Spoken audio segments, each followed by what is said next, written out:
Buenos días. El día de hoy haremos un recorrido sobre las escuelas de la criminología. Empezaremos con la criminología crítica y su escuela. La criminología crítica es una rama de la criminología que surge en los años 60 y 70 en el contexto de movimientos sociales y luchas por los derechos civiles. Influenciada por el marxismo, feminismo y otras corrientes, se enfocan a analizar cómo las estructuras funcionan. Esta corriente sostiene que el delito no es solo una cuestión individual, sino una construcción social. Ejemplos como el robo famélico, donde una persona roba para alimentar su familia. Ilustran también cómo la criminología crítica puede cerrar las brechas de desigualdad. La criminología crítica también critica las instituciones del sistema penal, como la policía y las prisiones, pues las considera herramientas para perpetuar la desigualdad. Ejemplos como el abuso de poder del Escuadrón Móvil Antidisturbios o conocido como SMAT en Colombia durante el estallido social del 2021 muestran cómo las instituciones pueden ser usadas para mantener el orden establecido en lugar de buscar justicia. Además, señala que el sistema penal no es neutral, ya que criminaliza de manera desproporcionada a las clases trabajadoras y minorías, mientras protege a las élites económicas y políticas. La criminología crítica también promueve alternativas como la justicia restaurativa y comunitaria, que buscan sanar las relaciones en lugar de castigar. En Colombia, esta corriente es clave para entender la criminalización de la pobreza, la protesta social y el impacto del conflicto armado, abogando por una revisión. También se aborda la disciplina dentro de estas escuelas, la escuela de la disciplina y el control, donde Michel Foucault fue un filósofo nacido en Francia en el año 1926 que nos habla de la sociedad moderna, pues piensa que las instituciones de secuestro y las múltiples redes se extienden gracias a la microfísica del poder de la sociedad desarrollada del siglo XX. Estas han tejido alrededor del sujeto infinidad de formas de control y de colonización de su conciencia. En esta exposición haremos un estudio sobre el tema de disciplina y control basándonos en este autor. Ahora, si profundizamos, lo haremos en tres temas importantes: los cuerpos dóciles, los medios del buen encauzamiento y el panoptismo como fines de dar comprensión. Desarrollaremos las tres ideas de formas individuales. Ahora, los cuerpos dóciles, de estos podemos decir que Foucault los redefine como el concepto de poder, distanciándose de las concepciones clásicas. Para él, el poder no reside en la institución específica y no es algo que el individuo ceda a un soberano. Más bien es una relación de fuerzas y una situación estratégica dentro de una sociedad. Así, el enfoque marxista de tomar el poder resulta inadecuado bajo esta perspectiva. Los medios del buen encauzamiento, estas herramientas ejercen poder sobre los individuos al organizar sus características y diferencias dentro de un sistema de vigilancia. Este enfoque de individualización es descendente, ya que se aplica a quienes están bajo control, permitiendo un análisis normativo de sus comportamientos. Ahora, como resultado, los individuos son clasificados y observados cada vez más, lo que refleja cómo el poder se manifiesta a través de un enfoque disciplinario que favorece la vigilancia y la comparación. Foucault analiza el poder disciplinario y el biopoder, así como los dispositivos de control sobre la locura y la sexualidad. A través de un estudio histórico centrado en las multiplicidades y en las luchas sociales, el panoptismo es explicado por Michel Foucault a través del panóptico que nos invita a reflexionar sobre la naturaleza del poder de nuestras sociedades. Más allá de las estructuras físicas como las cárceles, el poder se ejerce a través de mecanismos de vigilancia y control de internalismos de manera inconsciente. Entonces, la simple posibilidad de ser observados nos lleva a autodisciplinarse, ajustando nuestros comportamientos a las normas sociales que han sido establecidas. Este poder disciplinario, según Foucault, es más efectivo cuando es interiorizado, al identificarnos con ciertas identidades sociales, ciudadanos, estudiantes, trabajadores. Ya estamos aceptando un conjunto de reglas y expectativas que guían nuestras acciones de esta manera. El poder se vuelve omnipresente y sutil, moldeando nuestras conductas desde muy temprana edad. Ahora podemos seguir con la tercera escuela, que es el abolicionismo versus el minimalismo penal. Entonces entendemos el abolicionismo como el que se define como una perspectiva crítica, más que una teoría o paradigma consolidado que analiza las estructuras sociales, históricas y conceptuales del poder punitivo. El nuevo abolicionismo emergió en Europa durante los años 70, impulsado por movimientos y organizaciones dedicadas a los derechos de los presos. Entonces, los abolicionistas proponen resolver conflictos a través de modelos alternativos, como la justicia reparadora, terapéutica, y también se la entiende como conciliadora. El abolicionismo desnaturaliza el poder punitivo, es decir, cuestiona la idea de que este modelo ha existido siempre o es indispensable. Ahora, el minimalismo se entiende como un minimalismo penal que constituye una de las tendencias o corrientes de la criminología crítica, cuyos autores más conocidos son Alessandro Baratta, Luigi Ferrajoli y en general la escuela de Bologna con Massimo Pavarini. El minimalismo surge en la década de los 80 con la publicación del libro titulado Criminología crítica y crítica del derecho penal, de Alessandro Baratta también. El abolicionismo radical, tal como lo plantea Locke Holzman, representa un enfoque profundamente crítico hacia el sistema penal, al considerarlo una estructura diseñada para infligir daño como más que para resolver conflictos. Su propuesta busca transformar la manera en que las sociedades abordan el delito, promoviendo alternativas basadas en restauración y conciliación. Entonces, esto se plantea desde no una alternativa también que exista, que aunque estas ideas resultan valiosas para casos menores o no violentos, también presentan importantes limitaciones frente a delitos que de verdad sí son graves.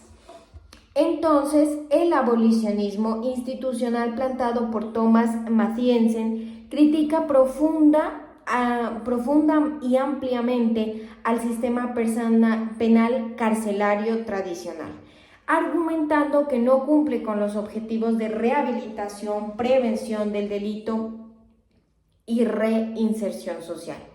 Esta meta principal es la eliminación total de las cárceles y otras formas de segregación. Ahora, por su parte, el minimalismo propone la reducción del sistema penal, siendo la prevalencia de los derechos humanos una premisa reiterada por Baratta y Ferrajoli. Ahora, al afirmar que el derecho penal debe reducirse a la de defensa de estas prerrogativas, de alguna manera el minimalismo podría ser visto como un paso hacia el abolicionismo, al reducir gradualmente la dependencia del sistema penal mientras se desarrollan alternativas más humanas y equitativas. Podemos seguir ya con esto hacia la escuela de castigo y cárcel, donde la evolución histórica del castigo y la cárcel nos avanza primero por la pena en sociedades primitivas. Antes de la institucionalización del castigo, las sanciones eran principalmente físicas, ya sean las mutilaciones, azotes, entre muchas más que conocemos, o consistían en el destierro de las personas. Estas medidas buscaban la reparación inmediata o el aislamiento del infractor. Entonces, la aparición vemos que llega de las prisiones modernas, donde en los siglos XVIII y los siglos XIX, claramente con la influencia de pensadores como César Beccaria y Jeremy Bentham, surgió la idea de que el castigo debería ser proporcional al delito y orientado a la reforma del delincuente. Las cárceles comenzaron a reemplazar los castigos físicos en el cuerpo del procesado, consolidándose como un instrumento central del sistema penal. Ahora también tenemos en la parte que estudia el modelo penitenciario clásico, donde se nos dice que durante el siglo XIX se desarrollaron dos sistemas penitenciarios en particular. Está el modelo de Filadelfia, que es basado en el aislamiento total para fomentar la reflexión y también para fomentar el arrepentimiento como tal. Ahora el sistema Auburn, que combinaba trabajo en grupo y aislamiento nocturno, buscaba una disciplina y también productividad. Ahora, el castigo en la sociología y la criminología antes de Sykes nos señala que algunos estudiosos ya habían explorado cómo los reclusos formaban subculturas dentro de las prisiones. En el contexto de la obra La sociedad de los cautivos, Sykes analiza la prisión como una microsociedad, con sus propias reglas, con sus propias jerarquías y también con sus propios conflictos.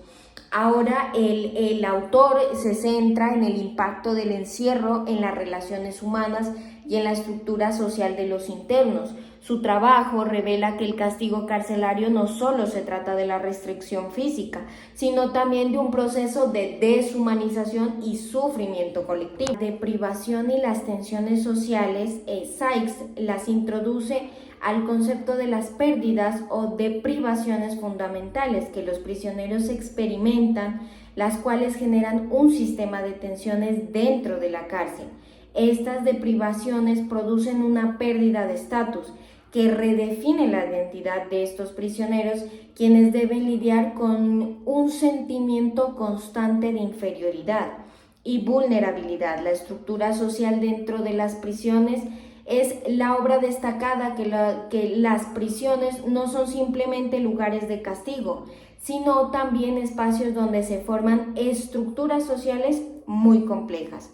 Reflexiones sobre este sistema carcelario que Sykes manifiesta concluye que el sistema penitenciario no solo refleja la idea de castigo, sino también los valores y contradicciones de la sociedad que lo sustenta. Las prisiones no logran plenamente sus objetivos de rehabilitación, pues ya que perpetúan ciclos de marginalización y exclusión social. Terminando esta escuela, podemos avanzar con la criminología del convicto y la sociología del castigo. Entonces abordamos dos enfoques fundamentales en este estudio del crimen y el castigo, que es la criminología del convicto y la sociología del convicto. Ahora la criminología del convicto emergió en la década de los 90 como respuesta al fenómeno del encarcelamiento masivo, especialmente en Estados Unidos. Su principal característica es la integración de las voces de aquellos que han estado en prisión, lo que proporciona una visión más cercana y realista de este sistema penal. Ahora este enfoque desafía a la criminología tradicional, criticando su sesgo académico y su desconexión de la realidad vivida por los reclusos. El grupo de la criminología del convicto se formalizó en 1997, compuesto por académicos que han experimentado el encarcelamiento. Estos investigadores empleaban metodologías cualitativas como la autoetnografía para documentar sus propias vivencias. Entre sus propios postulados más relevantes se encuentra el rechazo del encarcelamiento como si fuera la única solución. También está la promoción de la reintegración social de los convictos y la crítica a la academia por ignorar estas voces que también son importantes en la sociedad. Además, se enfatiza la importancia de utilizar un lenguaje no estigmatizante, la necesidad también de la educación que existe en la prisión y la lucha contra la discriminación hacia los exconvictos. Por otro lado, la sociología del castigo examina cómo las sociedades justifican y aplican las penas.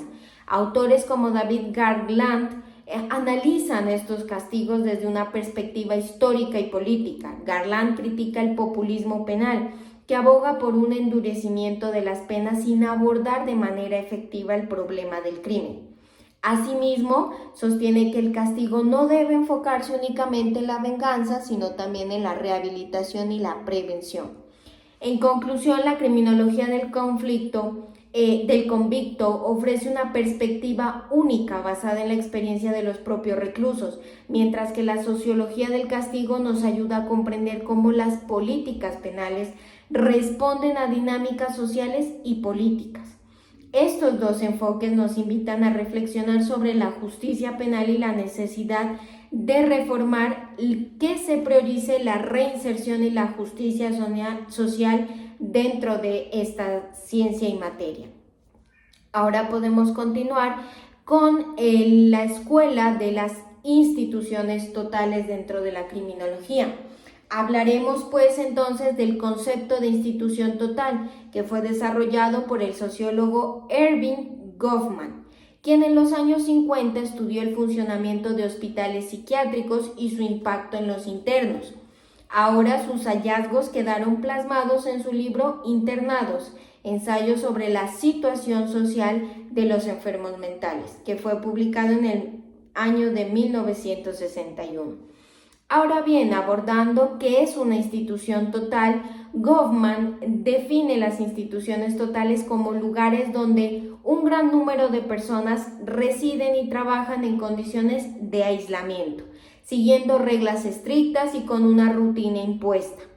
Ahora, estas instituciones son acusadas de que eliminan las barreras entre la vida personal, la vida laboral y la vida social en los internos. Algunos ejemplos son las cárceles, los hospitales psiquiátricos, internados, conventos, como también los cuarteles. Ahora podemos abordar cuáles son las principales características de las instituciones totales.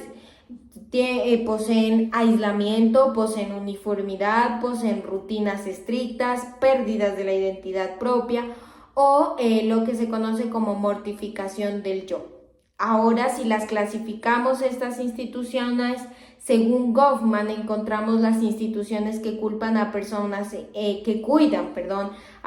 inofensivas como los asilos o los orfanatos, instituciones que aíslan a personas peligrosas involuntariamente, podríamos decirse como los psiquiátricos, instituciones que protegen a la sociedad de individuos peligrosos como las cárceles, instituciones de formación disciplinaria como dentro de lo que cabe un colegio o un reformatorio, e instituciones religiosas como los conventos, podría decirse.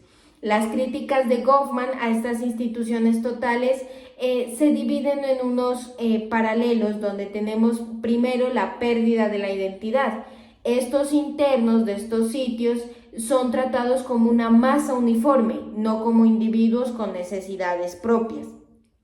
También vemos que hay unas relaciones de poder, donde se genera una estructura jerárquica rígida, donde los internos deben obedecer sin cuestionar.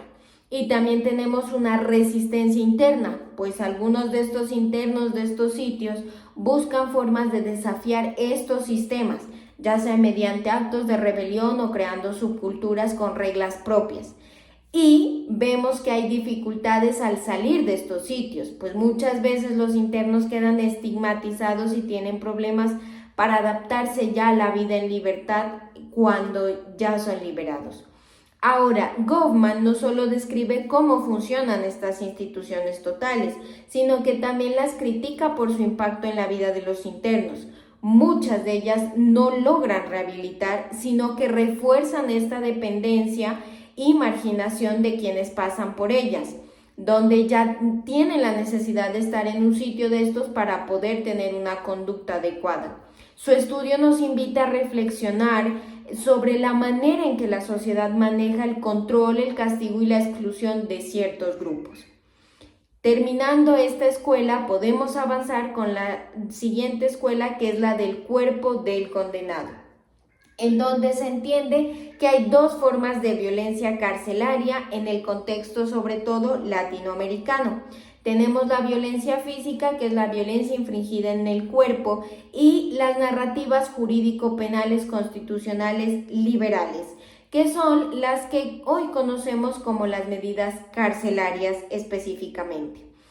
Dentro del tema de la violencia y cuerpo en el castigo penal liberal, existe también el discurso penal liberal, que parte de una ruptura en la historia moral del castigo, cuyo punto de quiebre es el texto de Beccaria de los delitos y las penas. Ahora bien, la Revolución Francesa se caracterizaba por los castigos corporales que sufrían dos funciones, que cumplían con dos funciones. La primera, reafirmar la capacidad del soberano de controlar la violencia estatal, y la segunda, contribuir a la expiación del cuerpo a través del dolor físico. Después de esta Europa postrevolucionaria no tenía castigo corporal por varias razones. La primera es que se da una nueva concepción del ser humano, donde él ya es un sujeto de derechos. La segunda es la limitación de los poderes estatales. Y la tercera es la racionalización del uso de fuerza punitiva del Estado.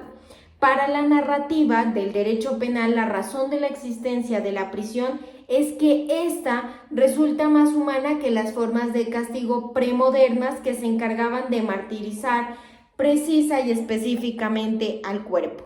Ahora, esta violencia corporal no formaría parte de un proyecto penitenciario moderno, bien sea por la existencia de un proceso de humanización o por el surgimiento de una nueva economía también política del castigo. Entonces se crean las cárceles, ya que el castigo ahora se practica y se da con la privación de la libertad, pero en realidad este cambio solo es un cambio de violencia, ya que la violencia carcelaria funciona contra el sujeto, también obligándolo a modificar sus comportamientos, rutinas, se lo confina a un espacio cerrado, privándolo del ejercicio de sus derechos. Todo para tener este mismo control social. Todo lo que hemos mencionado se resume en que la prisión aparezca como la forma más inmediata y civilizada de todas las penas. Así que los castigos corporales hayan sido sustituidos por la cárcel no implicó un abandono del flagelo al cuerpo, sino la redefinición de la forma en la que la pena se relacionaba hacia este. Entonces, tres narrativas que fundan la premisa jurídico-penal liberal es que, primero, la prisión es un mal menor. Segundo, la pena como mecanismo de conservación de convivencia social antes que como un pacto de retribución. Y la tercera y última es la prisión como mecanismo para la rehabilitación de todos estos infractores. Ahora bien, todo esto anterior, para poder afirmar que la prisión no es un acto de violencia, sino de privación temporal, es la diferencia del ejercicio de los derechos. En esto cae la diferencia, porque entonces la tecnología penitenciaria no solo ocultó la violencia tras una muralla, sino que abandonó el espectáculo violento como componente de esta penalidad. La masacre pública del cuerpo pasó a ser una violencia regulada, burocratizada, tecnificada y en secreto. Entonces, podemos avanzar también con esta teoría de que la violencia y muerte en la cárcel latinoamericana, dentro de un postulado de una frase que podría resumirlo como el preso enemigo para el propio preso. Entonces, en estas cárceles existen también, seguimos hablando de desmembramientos, muertes, sometimientos, condiciones infames, pandillas, violencia constante, en donde el orden penitenciario es mantenido brutalmente por los propios internos. pero cuando sus formas de gobernar la cárcel se tornan insoportables de realizar reyerta que deja incendios y masacres, todo esto anterior para alcanzar la seguridad penitenciaria. Lo anterior hace que el castigo corporal siga vigente y que los discursos jurídico-penal liberal no sea el mismo en la teoría que en la práctica. Podemos continuar ahora con la escuela de la criminología mediática y la criminología visual.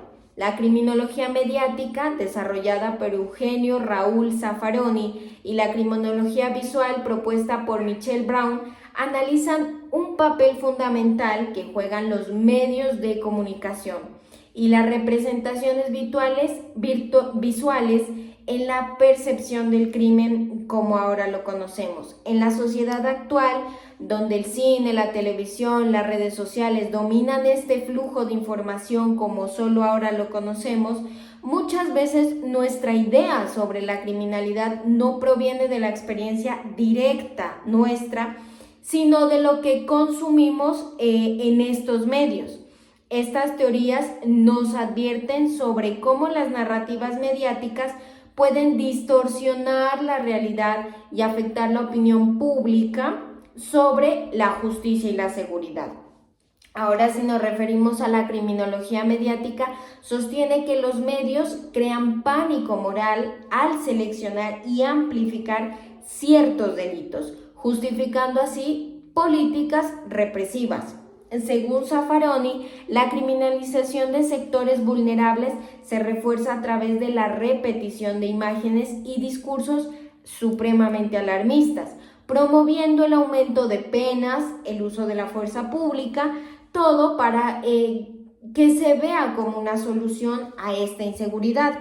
Tenemos ejemplos históricos que incluyen la demonización de los llamados superdepredadores en Estados Unidos en los años 90 y la crisis de seguridad en América Latina, donde el miedo social ha sido instrumentalizado para justificar este militarismo y la reducción de derechos fundamentales.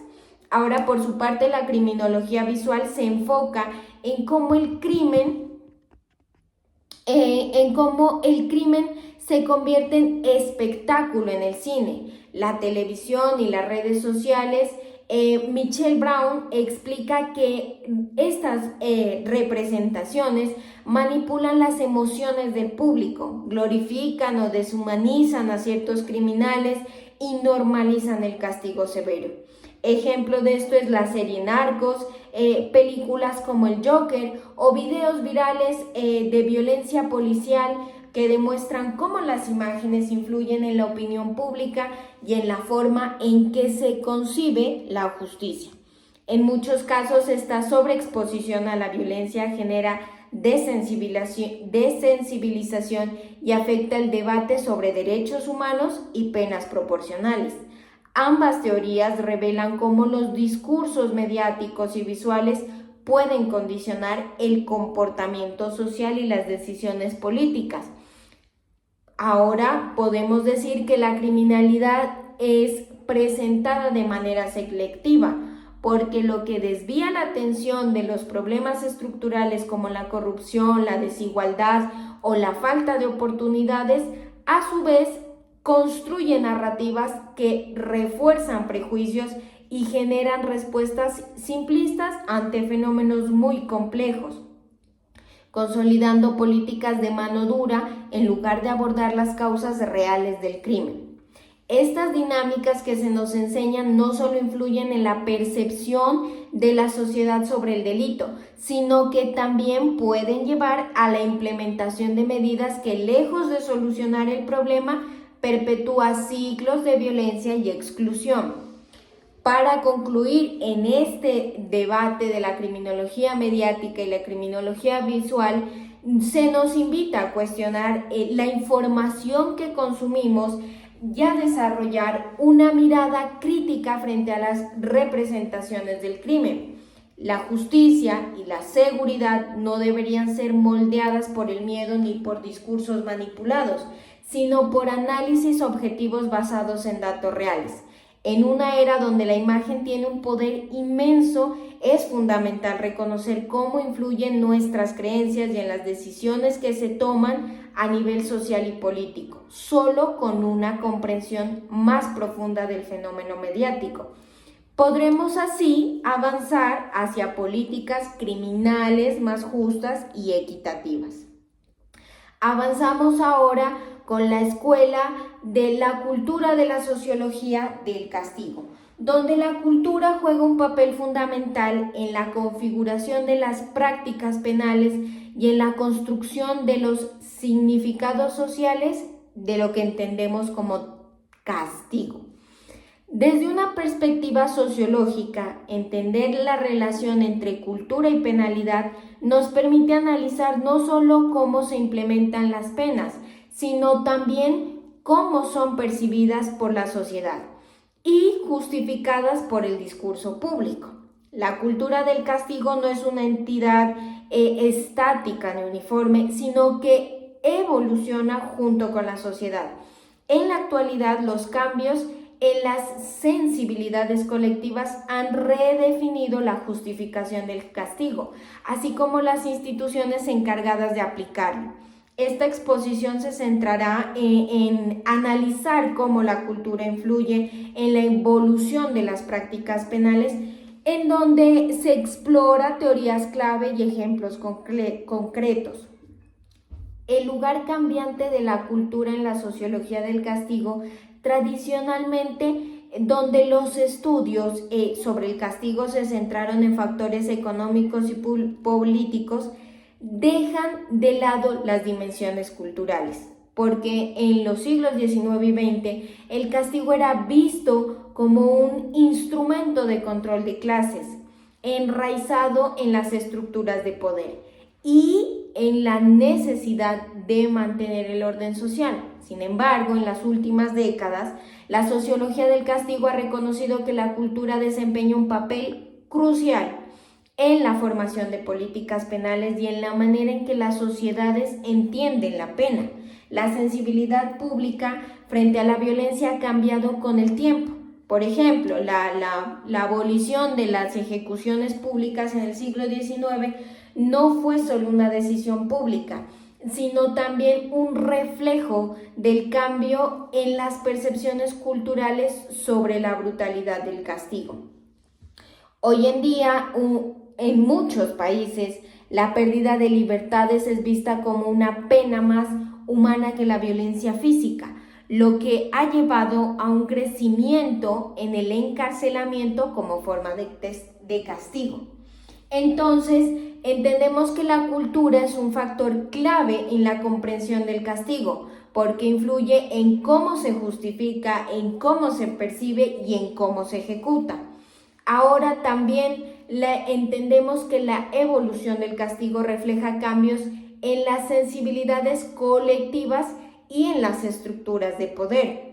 Un análisis integral del castigo debe considerar la interacción entre cultura, política y economía para comprender cómo las sociedades determinan quién merece ser castigado y de qué manera. Finalmente, es necesario reflexionar sobre el futuro del castigo, pues podemos preguntarnos si es posible una cultura menos punitiva o cómo podríamos transformar nuestras políticas penales a través de un cambio en nuestra cultura del castigo. Ahora hablaremos de la escuela que nos llama a volver la mirada al sur, una criminología para América Latina específicamente. Entonces podemos partir desde la pregunta de qué es la criminología del sur y por qué importa esta nueva criminología. Cuando pensamos en criminología, suele venirnos a la mente una imagen influenciada por la parte norte global. Laboratorios forenses, detectives sofisticados, tecnologías avanzadas y soluciones casi mágicas al crimen. Esta representación, promovida por medios como Hollywood, CSI o Mentes Criminales, no se ajusta a la realidad latinoamericana. América Latina tiene una historia profundamente marcada por el colonialismo, la desigualdad, la exclusión social y regímenes autoritarios. En este contexto, la criminología del sur surge como una propuesta crítica que rompe con los modelos impuestos por la criminología del norte global. Esta última ha ignorado las condiciones particulares de América Latina, imponiendo teorías sin tener en cuenta nuestras realidades sociales, políticas e históricas en América del Sur o Latinoamérica. Ahora la criminología del sur sostiene que el crimen, la violencia y las respuestas estatales deben ser analizados dentro del marco histórico de colonialidad y exclusión. No entiende que el crimen sea tomado como un hecho aislado o meramente individual, sino como parte de un sistema amplio de control social. Por eso cuestiona por qué las poblaciones más criminalizadas en la región suelen ser los pobres, indígenas y afrodescendientes, mientras que los verdaderos responsables del poder económico y político permanecen impunes. El sistema penal, en lugar de buscar justicia igualitaria, se ha convertido en una herramienta de exclusión y de control, lo que nuevamente lo podemos volver a escuchar que se afirma. Ahora, la mirada descolonial, desmontando ese sistema. Otra pregunta que nos podemos hacer, ¿es justicia o represión disfrazada? También hablamos de militarización de la policía y uso excesivo de la violencia. Tenemos encarcelamiento masivo y control social. Tenemos un fuerte problema de mujeres en prisión con una doble condena. Hablamos mucho de narcotráfico y penalización selectiva. Y obviamente violencia de género y colonialidad del poder. Hacia una criminología más justa y humana frente a estas problemáticas, la criminología del sur propone un cambio profundo. En lugar de seguir los modelos impuestos por el norte global, plantea construir una criminología desde el sur basada en nuestras realidades históricas y sociales y también culturales. No se trata de rechazar todos los aportes de la criminología tradicional, sino de integrarlos críticamente y construir una visión más inclusiva y transformadora. Este enfoque busca justicia no solo en términos punitivos, sino también estructurales, al reconocer las causas profundas del crimen y la violencia. La meta es una justicia con enfoque de equidad que reconozca las diversidades sociales y culturales en nuestra América Latina. Ahora tenemos la criminología de Estados Unidos como laboratorio del futuro neoliberal, donde castigar es reprobar, es alejar al culpable, es aislarlo y crear un vacío a su alrededor. Esta última escuela, que se enlaza a la que hemos visto anteriormente de América del Sur, plantea que la guerra contra el crimen se ha proyectado desde los países del primer mundo como un endurecimiento general de las penas y un aumento en la población privada de la libertad. Una de sus ideas base es que es posible reducir la delincuencia real y la sensación de inseguridad individual si se cuenta con una policía eficiente y con políticas judiciales y correccionales dirigidas a aquellos considerados marginales. Se postula desde la criminología que se plantea la causa del delito que radica en la irresponsabilidad personal y la inmoralidad del delincuente. Por ende, se deben imponer sanciones ante actos considerados antinaturales y desordenados.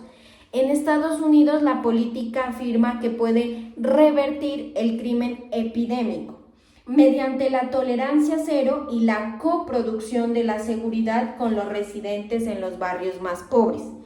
Esto lleva a la conclusión de que las cárceles son una herramienta a los predadores violentos y a los delincuentes habituales.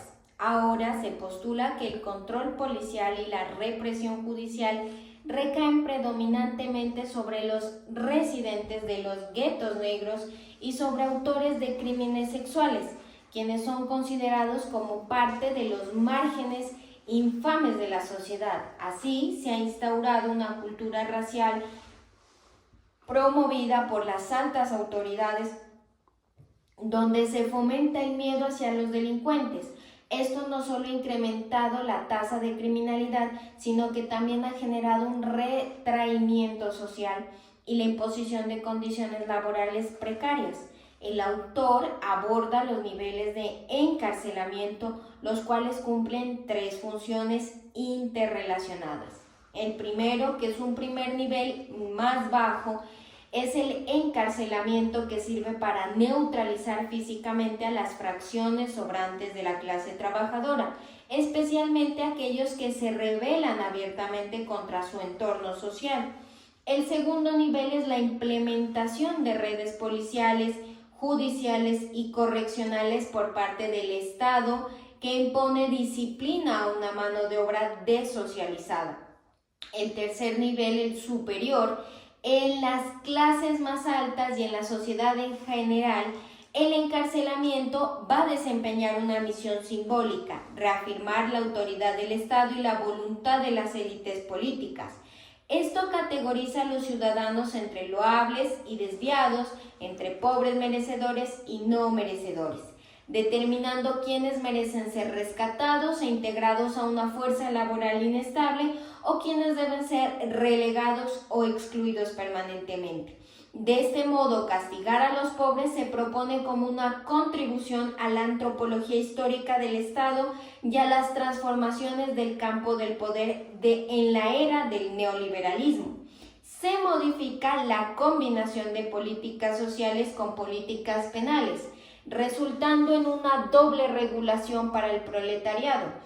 En síntesis, la policía, los tribunales y las cárceles se convierten en el rostro del Leviatán, que actúan en lo más profundo de las clases sociales inferiores. Es importante aclarar que lo expuesto no implica asumir erróneamente que la penalización de la pobreza sea un plan deliberado, ejecutado por dirigentes malévolos u omnipotentes. Tampoco se considera una necesidad sistemática del capitalismo, del racismo o panopticismo, sino más bien un proceso en el cual el Estado, acorde con sus intereses materiales y simbólicos, asegura un camino en específico. Terminando con la última criminología en grupos armados internos, abordamos un tema crucial para entender la realidad de países como Colombia, donde los grupos armados, la exclusión y la violencia, analizados desde la perspectiva de la criminología crítica, entendemos que tenemos un enfoque que nos permite comprender la complejidad de estos fenómenos, que involucran economías ilegales, estructuras armadas sofisticadas y conflictos prolongados. Ahora, la criminología crítica nos ofrece una nueva perspectiva para analizar el delito, vinculándolo con los contextos históricos, sociales y políticos que lo hacen posible. Donde la criminología crítica es un cambio de perspectiva, nos dan una definición y propósito. La criminología crítica busca entender el delito de como un fenómeno individual, sino como un producto de condiciones estructurales. Esto implica analizar cómo las desigualdades sociales y la exclusión contribuyen a la criminalidad. Tenemos una crítica al enfoque tradicional, donde tradicionalmente el crimen organizado y los grupos armados se ven como manifestaciones individuales de desviación. Sin embargo, estas explicaciones reduccionistas son insuficientes para captar la complejidad de estos fenómenos. Y tenemos un postulado central, que es el postulado de la criminología crítica, es que el delito no puede separarse de las condiciones estructurales que lo hacen posible. Esto incluye la configuración del Estado y el orden social dominante, que a menudo producen las condiciones de criminalidad. Ahora, aplicando al contexto colombiano, nos habla de una desigualdad estructural y la exclusión social, donde la desigualdad estructural y la exclusión social son el caldo de cultivo para la criminalidad organizada en Colombia. Muchos miembros de grupos armados se unen no por convicción ideológica, sino por pura necesidad. Persistencia también existe de estructuras armadas. A pesar del acuerdo de paz, por ejemplo, del 2016, muchas estructuras armadas persisten debido a la falta de una transformación estructural real en los territorios más afectados. Programas como la sustitución de cultivos ilícitos no se han implementado eficazmente, dejando vacíos que rápidamente son ocupados por actores armados. Ahora tenemos esta economía conocida como economía ilegal, donde el narcotráfico y otras economías ilegales siguen siendo la principal fuente de financiación de estas estructuras. Esto revela que el conflicto es profundamente económico, beneficiando tanto a élites ilegales como legales, mientras las comunidades locales siguen atrapadas en dinámicas de desplazamiento, extorsión y violencia. O lo que podemos llegar a pensar es el rol de las cárceles que debe ser repensado. Es crucial repensar este rol de las cárceles en procesos de transición hacia la paz. Si el excombatiente es tratado como un enemigo a neutralizar, en lugar de un sujeto que reintegrar, el sistema penitenciario se convierte en una trampa que reproduce las condiciones para la continuidad del conflicto. Ahora la política penitenciaria se requiere como una política que reconozca la especificidad de quienes provienen del conflicto, transformando las condiciones que perpetúan la violencia. Y tenemos que enfatizar en la necesidad de una política criminal centrada en la justicia social y la transformación profunda de las condiciones que han hecho del crimen y de la guerra una forma de vida para millones de personas. Esa sería la última escuela y podríamos dar por terminadas las escuelas de la criminología. Gracias.